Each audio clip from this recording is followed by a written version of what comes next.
Les gars de course au Fall Showdown, les 8, 9 et 10 octobre prochains. Suivez-nous sur Facebook et sur notre site Internet pour une couverture complète de la programmation au Cornwall Motor Speedway. Résultats, nouvelles, entrevues, échos des pluies, les gars de course seront la référence pour vous tenir au courant.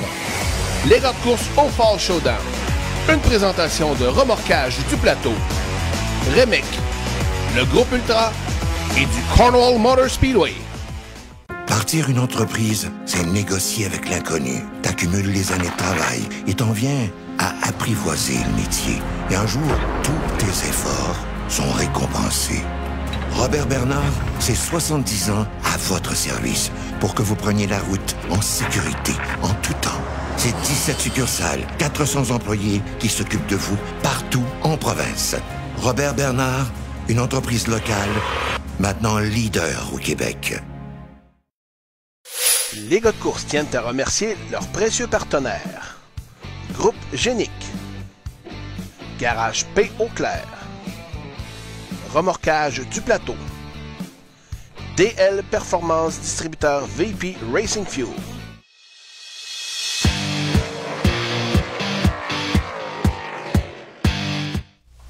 Oh, il a les yeux rouges un peu. C'est pas parce qu'il a consommé quoi que ce soit, c'est parce qu'il est fatigué. Une grosse semaine. Yann Bussière, bienvenue dans notre studio. Écoute, ça fait plaisir. Première fois que je viens ici. Vous êtes super bien organisé. Félicitations. Ouais, bon, on a travaillé fort. Puis là, tranquillement, pas vite, on a un rodage qui est fait. Il n'y a pas de cachette. Plus que ça avance, mais plus qu'on a des trucs. Puis je pense que c'est ça la coche. Honnêtement, je pense que ça a bien du bon sens. Toi, t'aimes ça. Je sais que t'es un entertainer de nature. De voir ça, là, un studio de TV qui a bien du bon sens, d'un garage de course. Je trouve que c'est parfait comme timing. C'est un beau concept. Ouais. Puis quand je suis arrivé, j'ai vraiment fait le saut. Je dis, wow, OK, c'est le fun. Là, on voit un petit peu quand on l'écoute, mais c'est jamais comme quand on est ici live. Fait que, chapeau, Dominique, une belle place. Puis vous avez bien arrangé ça. Puis ça fait vraiment racing. Puis c'est ça qu'on aime. Ouais, on est là pour parler de course, faire la promotion de nos pistes. Et là, Yann, tu auras l'honneur, je sais pas si c'est l'honneur, mais tout le monde, tu seras le dernier à présenter un événement de course en fin de semaine. Beaucoup de choses à aborder avec toi. Avant d'entrer dans le vif du sujet sur ton excellente performance en fin de semaine en modifié, je veux te parler de la décision qui est tombée aujourd'hui de changer un petit peu la mouture de ton programme d'en fin de semaine, le Québec Dirt Weekend, que tu as décidé finalement de repousser en 2022, de remettre les choses en perspective l'an prochain, de revoir la formule pour plein de raisons. Peux-tu nous les expliquer? Ah, bien sûr. C'est sûr que depuis le début du mois de septembre, avec les nouvelles lois gouvernementales, pour ce qui est du passeport vaccinal, on se demandait si c'était pour nous toucher, mais on s'était aperçu vite que dès le 4 septembre, la première course qu'on a eue, la soirée des champions, ça a fait mal tout de suite. On a vu l'estrade diminuer, puis moi, je réponds au téléphone, la ligne est transférée sur mon cellulaire d'Autodrome, puis le monde, il me demandait pas, hey, comment il va y avoir de taux, Yann, à modifier telle course, à quelle heure ça rouvre. C'était, est-ce que ça prend les deux vaccins avec le passeport vaccinal pour entrer à l'Autodrome de Drummond? Fait que là, je le voyais, là, que j'avais une partie de ma clientèle qui n'était pas pour être sur les lieux, puis ça s'est avéré vraiment visuellement, on l'a remarqué tout le monde. Puis encore le 18, c'était quand même un gros show, Racemania, puis on voyait que l'estrade n'était pas comme d'habitude, puis ça fait 2 programmes. Ça me faisait peur un peu. On sait que le Québec Dirt Weekend, c'est sur 2 jours, puis c'est de la grosse argent. On parle de 60 000 $ en bourse. Si on aurait eu une situation normale, j'aurais vraiment foncé parce que tout le monde me connaît. Là, j'ai pas peur d'aller faire du risque. Puis là, je pouvais pas le faire, ce risque-là, parce que il nous manquait du monde dans l'estrade. Puis en plus, la météo, comme vous avez vu tout le monde, c'est pas facile en fin de la semaine. Oui, ça peut changer, mais si ça change pas, on va un peu gâcher tout le week-end du Québec, le Québec Dirt Weekend, parce que nous, le dimanche, ça aussi, c'est un autre problème. Puis les employés à l'Autodrome, c'est compliqué cette saison. Puis là, le dimanche, moi, j'avais beaucoup de monde qui ne va pas être là, donc on aurait beaucoup de misère à se débrouiller là-dedans. Je perdais beaucoup de pilotes aussi qui ne pouvaient pas être là le dimanche. Fait que j'ai tenté le terrain avant de vraiment prendre cette décision-là aujourd'hui. Puis je pense que la classique automnale, ça fait une couple d'années que je le faisais. La dernière fois, c'était en 2019, avant la pandémie. Puis ça a été un bon succès. On avait eu 2500 personnes ou 2800 en septembre tard, qui était le 24 ou 25. Puis j'ai pensé à ça cette nuit, puis je me suis dit, écoute, oui, on s'en va dans ce sens-là. On va faire quand même un gros show de modifié, un beau show de sportsman. Toutes les classes qui sont là, qui nous ont aidés toute la saison, ben, ils vont être là. Puis avec une méchante bonne bourse, parce qu'il n'a pas eu comme ça, c'est la bourse est plus grosse que celle des gros blocs du championnat canadien cette saison. C'est 23 000 en modifié, 5 500 au premier, 2 000 en sportsman, c'est pas rien pour la première place. Fait que tu sais, je pense qu'on va faire tirer aussi un baril de VP en sportsman, puis en modifié pour tous les participants qui vont être présents. Fait que tu sais, c'est une belle marque pour montrer qu'on apprécie les pilotes. Il y en a beaucoup qui viennent à l'Autodrome Drummond. On a tout le temps des rencontres vraiment incroyables. Puis c'est pour les remercier. Tu sais, on va faire tirer un baril de gaz dans les deux classes. Puis on remercie VP pour ça, Québec. Fait que pour le moment, je pense que je suis bien confiant parce que là, le téléphone sonne beaucoup depuis que j'ai annoncé ça.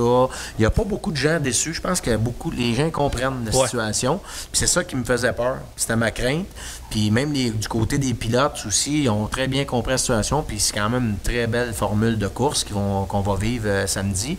Puis, écoute, j'ai hâte de voir. Je suis bien anxieux de samedi. Le Québec Dirt Weekend, c'est un événement, Yann, que tu as inscrit très tôt dans ton horaire. Bien avant le début de la saison. Tu as beaucoup fait de promotion autour de ça. Ouais. J'aime la formule de cet événement-là en temps normal. Mais je comprends que là, pandémie oblige, crise des pneus. Et là, frais d'inscription pour les pilotes en modifié notamment, ça occasionnait plusieurs questionnements chez les pilotes. Mais c'est pas parce que la formule est pas bonne. Parce que je sais que tu as pigé à gauche et à droite sur des formules qui se font aux États-Unis, entre autres le Fonda 200 qui a eu lieu en fin de semaine passée et qui a été un franc succès. Sauf que là, la réalité chez nous est très, très différente. Ça veut pas dire que l'idée est pas bonne à ramener l'année prochaine. Ah non, moi, c'est sûr que j'ai pas mis ça dans la poubelle du tout. Si on revient avec une situation normale, c'est sûr que je vais le refaire parce que oui, peut-être quelques pilotes qui grinchaient des dents, mais tu sais, c'est vraiment pour... Moi, je suis habitué d'aller courser aux États-Unis. Je vais souvent à Middletown en fin de saison, puis les inscriptions, c'est 125-150 US, puis les bourses sont bonnes, mais là, on n'était pas gêné de charger une inscription de 100 $ canadiens aux pilotes parce que, tu sais, on avait une bourse de 36 000 $. Fait que, tu sais, peu importe ce que tu vas, que ce soit à Oswego, tu vas au gros show, Fonda, n'importe où, Charlotte, partout, tu vas payer pour courser. Fait que, tu sais, je pense qu'on avait une belle formule, une belle des bourses, puis tu sais, on se le cachera pas, s'il y a 40 pilotes à 100 $, ça fait juste 4 000, la première position est de 12 000, la bourse est de 36 000. C'est juste pour aider un petit peu à supporter tout ça. Parce ça que diminue le risque à la porte aussi. Là. Un peu, puis les commanditaires sont durs à aller chercher pour payer nous aider à financer ces bourses-là. Pour ne pas dire, il n'y en a pas. Tout simplement pas, surtout en pandémie cette année, c'est juste des commanditaires plus d'échanges qu'on a eu. C'était dur, puis il y en a qui nous ont supporté, nos vrais qui sont là depuis le début, mais c'est pas facile les commandites là, en 2021, puis ça ne sera pas non plus en 2022 pour que tout le monde se sorte de cette pandémie-là. Fait que tu sais, la formule, moi je trouve ça super de 2 jours, ça l'emmène un challenge, puis les gars, tu sais, ils ont hâte de vivre la soirée, la première soirée, parce qu'ils vont savoir s'ils sont qualifiés ou pas. Puis le lendemain, ben les Conti, ben écoute, ça fait des courses vraiment de la mort parce qu'ils veulent tout embarquer dans le final, les gars. Puis c'est ça qui est la beauté des shows comme ça, là, des gros spectacles comme ça. Toujours un risque pareil avec la météo, parce que si, mettons, en temps normal, tu fais ton spectacle, il pleut le vendredi, on fait quoi? C'est ça. Là. À ce moment-là, nous autres, au début, on pensait le faire le dimanche, mais toutes les histoires, justement, employés, pandémie, passeport vaccinal, ça fait que ça prend tous les éléments parfaits pour faire un week-end comme ça avec une date depuis le dimanche. Parce que quand ça part le vendredi, puis t'as du monde, puis le samedi, il pleut, mais le monde du vendredi, là, les courses sont faites, les qualifs, là, ils ont hâte de venir voir le dimanche, la finale. Là, ils sont déjà là, puis les roulottes, moi, j'ai plein de monde, là, c'est surtout ça là, qui voulaient amener camper puis passer la fin de semaine là pour venir voir les courses. Il y a beaucoup de monde. Fait que, tu sais, eux autres, ils vont rester là quand même, c'est le dimanche. Mais là, avec tout le problème de toute cette histoire-là, c'était plus complexe. Fait que je pense qu'on va le faire plus dans une situation qui va être plus normale. Je pense qu'on devrait connaître un beau succès avec un événement comme ça. En tout cas, moi, j'y crois. Puis, j'aurais aimé qu'on le vive, vraiment. C'est peut-être... meilleure chance la prochaine fois. Une chose est certaine, la nouveauté en fin de semaine pareil, de l'éclairage, Yann. Tu as présenté ça sur ton compte Facebook aujourd'hui. Ça fait déjà un certain temps que tu travailles ce projet. Des lumières au LED partout sur le circuit. Il y aura un éclairage jamais vu à l'Autodrome Drummond. Non, écoute, moi j'ai justement, avant d'arriver ici en studio, j'étais à l'autodrome parce qu'ils ont commencé il y a 2 jours. Puis aujourd'hui, ça a travaillé fort. On avait toute la courbe 3 et 4 de fini, plus tout le backstretch. Je voulais voir ça absolument avant de venir. J'ai allumé les lumières partout, puis c'est incroyable. Il nous reste de la finition à fignoler pour placer les lumières comme il faut, pour que ça fusionne bien sur la piste. Mais c'est incroyable. Toutes les plus belles pistes que j'ai faites aux États-Unis qui avaient de l'éclairage, mais on est comme ça. Fait que ça va être vraiment le jour et la nuit, c'est le cas de le dire. Pour les pilotes qui vont voir, ils vont dire, voyons, Stifi, souvent, comme moi, quand je suis allé virer d'un canouille en fin de semaine, je voyais pas bien. Mais tu sais, là, on voit bien, puis les spectateurs vont voir comme un autre show, parce que vraiment, là, veut pas, c'est sombre. Là, on va tomber vraiment blanc. Fait que ça va être quelque chose, puis j'ai bien hâte de voir la réaction des gens et des pilotes. Les oui-dire ici, là, les gens disaient « Ouais, moi j'ai surtout hâte de voir la poussière. » Quand ça va monter dans les airs, le pilote de course, est-ce qu'on a des risques d'être ébloui par ça? Parce que c'est tellement fort comme éclairage. Ben, par rapport à ailleurs, comme je te dis que j'ai coursé aux États-Unis puis qu'il y avait de l'éclairage, vraiment des gros éclairages comme Whitsport, comme Charlotte, Floride sont rendus qui ont de très bon éclairage aussi. On vit pas ça vraiment assis dans la voiture. Moi, je pense que l'éblouissement... moi, j'ai tourné aussi avec mon camion, justement, pour voir comment c'était. C'est sûr qu'il y a des petites lumières à placer là, d'ici à notre événement là, de samedi.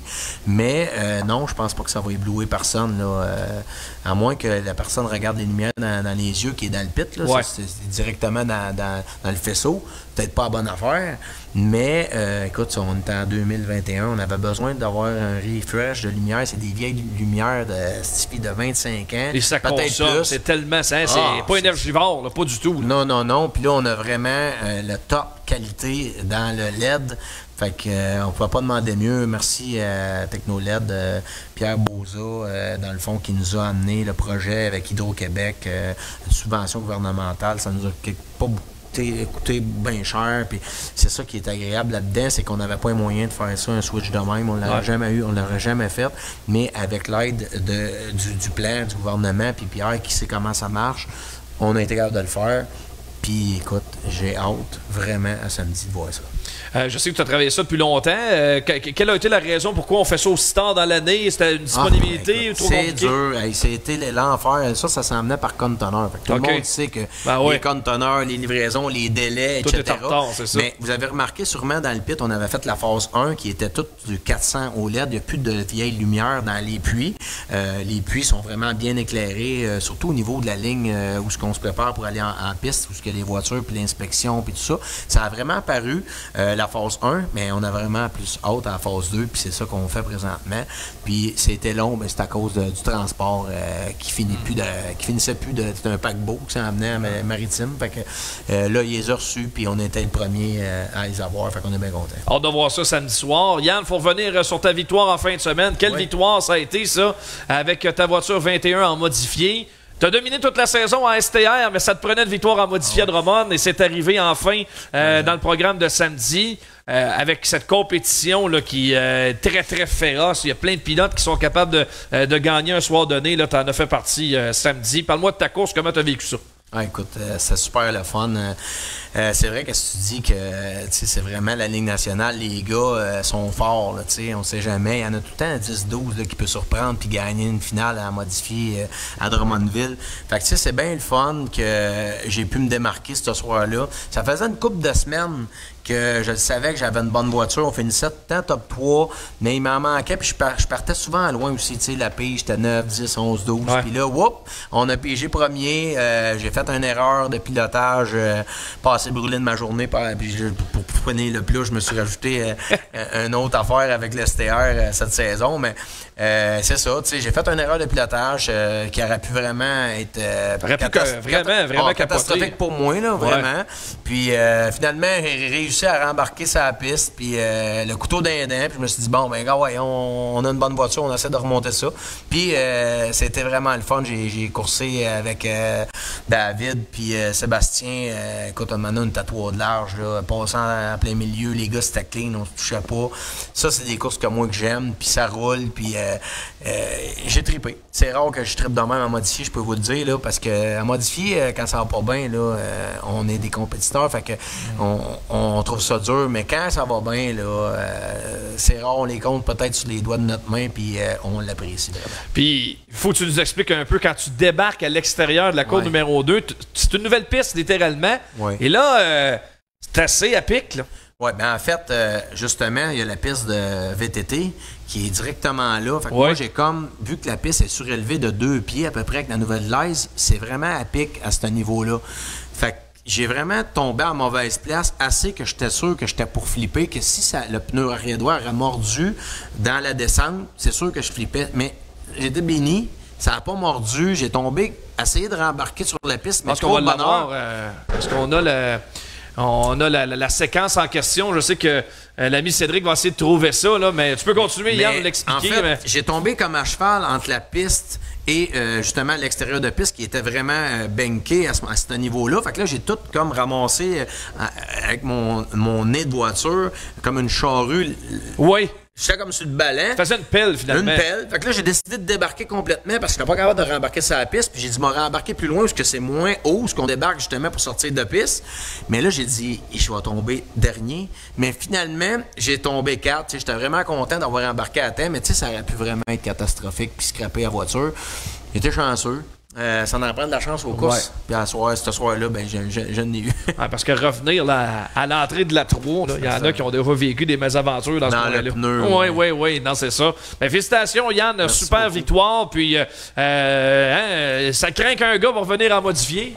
Ouais. Écoute, on a des plans. Là, oui, ben c'est ça. Là, est-ce que j'ai bien vu que la remorque est à vendre? Oui. Elle est presque vendue, en fait, plus.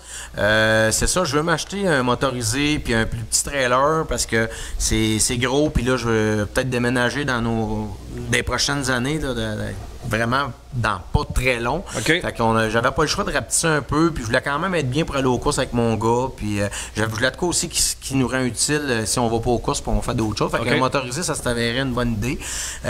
Puis c'est ça, dans le fond, vous Xavier, là, il a hâte qu'on ait ça un motorisé pour aller aux courses. Il m'en parle tous les jours. Plus confortable aussi. Ben, ça va être plus gros. En famille, puis ça va être différent. Puis là, ben c'est ça. Je suis sur le bord de faire ce move-là. Puis, c'est sûr que là, on veut courser en STR, moi et mon gars. C'est ça le plan. Mais je veux faire une dernière saison, je le dis, ça fait longtemps, en 358. Là, les plans ont changé dernièrement, mais je veux faire quand même une dernière saison en 358 parce que je veux faire les shows de fin de saison avec les États-Unis, tu sais, Oswego, une couple de shows que j'aime bien une dernière fois. Mais là, on commence à parler d'acheter une voiture gros bloc. Oh! Ouais, ça, on va faire STR et gros bloc. Fait qu'on va avoir des week-ends. Ça serait juste pour faire la série canadienne. Puis quelques courses que j'aime bien gros comme Charlotte, Volusia puis tout ça. Fait que tu sais, je vais garder la main avec le STR parce que c'est vraiment, le STR c'est surprenant, mais ça me tient vraiment dans mon driving. C'est quelque chose qui est assez complexe à piloter. Fait que ça me tient vraiment allumé avec le volant.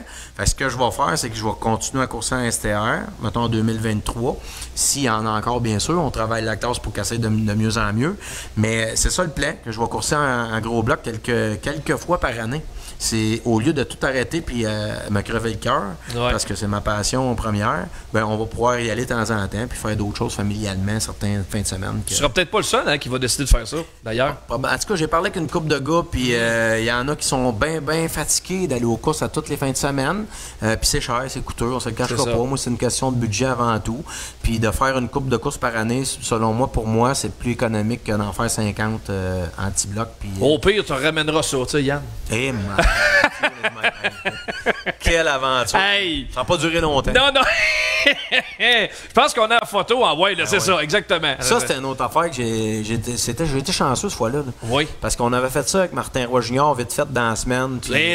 Ma blonde, elle m'avait dit, tu vas pas courser là-dedans. T'es arrivé dans le garage la veille qu'on parte. Elle dit, tu vas pas courser là-dedans. Là. Il y a comme plein d'épées à cette fille qui tient votre panneau. Ouais. Elle avait raison parce que quand j'ai vu ça plié en 1000 morceaux, je voyais pas mal d'épées alentour de moi, mais qui m'avaient pas touché. Ouf. Fait que j'ai été comme chanceux dans cette histoire-là, mais écoute, on est des fous, hein, avec des panneaux. Run what you brung. Ouais, puis écoute ça, c'est mon chum Stéphane Lafrance, t'en avais tout un bolide. La roue en avant, Stifi, c'était pas à gauche qui venait, c'était à droite, c'était incroyable. Il roulait plus que n'importe quoi. C'était. Mais là, ça marchait-tu vraiment dans les virages, cette histoire-là? Ou... Oui, mais moi, en fait, j'ai pas pu l'essayer bien parce que c'est arrivé en qualification. Fait que je peux te dire que pas eu le temps. Pas eu le temps de voir ça, qu'est-ce que ça faisait. C'est juste ça pognait dans le vent, je peux te le dire. Ça doit. Puis à un moment donné, j'ai perdu la roue d'en avant. Le hub il a cassé, fait que ça s'est terminé comme ça. Il était bien chanceux dans cette histoire-là. Le gaz coulait, il n'y a personne qui s'en amenait. J'étais à l'envers. Pogné dans les broches du panneau, pas capable de sortir de là. Il était chanceux que ça allume pas. J'étais vraiment sur le nerf à ce moment-là. C'était comme les élections, tout ça pour ça. Tout ça pour ça, ouais, c'est vrai de ça. Ouais. Mais écoute, on l'a fait. On est des vrais fous passionnés. C'est écrit dessus, en gros, hein, Fuel is my passion. Fuel is my passion. Ça, c'est moins ça. Vraiment, dans toutes les bébelles qui existent. Yann, bonne nuit de sommeil. T'as encore de l'ouvrage demain. Puis on se voit samedi. Merci pour ta visite en studio. En terminant, j'ai un scoop pour vous autres. Oh! Savez-vous, en m'en venant, mon chum Jean-François Carriveau, il me dit que Pat Lapelle va s'asseoir dans sa voiture contre Raphaël Lessard, 2 ennemis numéro 1 de... Samedi? Ah ouais! Avec la voiture lettrée au numéro... 91. Oh oui, monsieur. Rien de moins. Rien de moins. Puis deux chums et vraiment compétiteurs sur la piste avec Raphaël. Puis ils vont être les deux à Drummond samedi. Ça va être cool. Il y a bien du monde qui vont venir voir ça. C'est sûr. Parce qu'ils ont beaucoup de fans, ces gars-là. Hein? Il y a du monde, une petite anecdote en finissant, il y a du monde qui m'a appelé aujourd'hui qui connaissait pas les courses du tout. Puis là, j'ai comme eu j'ai 418, puis j'étais allé au devant. J'ai dit, madame, non, j'ai dit, vous êtes jamais venu aux courses, vous, hein? Elle a dit non, jamais. J'ai dit, vous venez voir Raphaël Lessard? Elle a dit oui. J'ai dit, c'est sûr. Là, elle me dit, on vient dans le bout de Québec, tout ça. Mais je pense que ça va faire boule de neige. Il y a du monde, puis là, il y a eu une bonne performance. En plus, Raphaël à Drummond, puis il était vite en qualif. Puis je pense que le monde, il va venir le voir. Puis là, il parte la perle, la petite compétition entre les deux gars d'asphalte. Puis Pat a une certaine expérience à la terre. Oui, il a coursé une couple d'années dans une voiture Théo. C'est ça. Puis, tu sais, c'est un gars qui a un bon steering. Puis, s'il a une bonne voiture, il peut surprendre. Fait que c'est le fun de voir les gars d'asphalte qui viennent se compétitionner avec nous autres. Puis, qui amènent le fan d'asphalte sur la terre. Grosse nouvelle, ça. On va sortir ça en exclusivité sur les gars de course. Foi de Yann Bussière. On se voit pour la classique automnale. Yann, merci pour ta présence en studio. Tu reviens quand tu veux. Merci de m'avoir invité. Merci à tout le monde. Yes, on fait une pause. Salut. Et au retour, le nouveau retraité des courses, Dominique Dufault, qui vient nous rendre visite.